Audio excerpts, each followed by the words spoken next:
Teams in the Summit League are about to begin the second half of their conference regular season schedule, with plenty of teams still vying for some of the top spots in the women's standings. That includes both South Dakota and South Dakota State, as the Coyotes are looking to pick things back up after a slow start to league play, and the Jackrabbits look to continue their undefeated league season.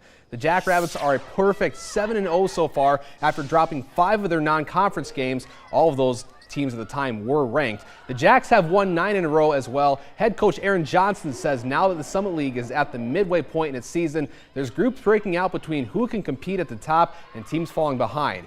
He says though the competition has been tough, and this upcoming stretch of games for South Dakota State will be a test to see if they can continue their winning ways.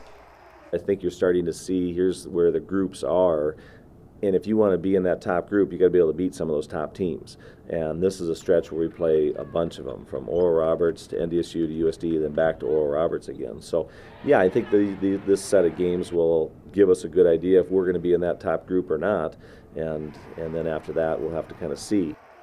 The Jackrabbits travel to Fargo Thursday night to take on NDSU, and then head down to Vermilion Saturday in a rematch with South Dakota. Meanwhile in Vermilion, the South Dakota Coyotes are starting to bounce back after some early losses in the Summit League. The Coyotes took down Denver and Kansas City this last week, both at home at the Sanford Coyotes Sports Center. Head coach Kayla Karius says the Yotes have been playing better as of recent, shooting better from the floor and locking down on defense. While a lot of their games still left in the schedule will be against tough opponents, she says they're positioning themselves to start climbing the Summit League standings with half this conference schedule left to go.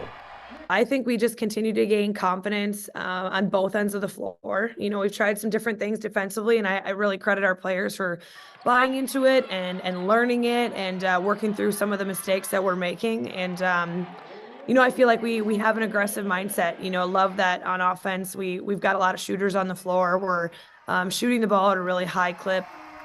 The Coyotes first go to Grand Forks to take on North Dakota Thursday night, and then as mentioned before, they host South Dakota State on Saturday at home.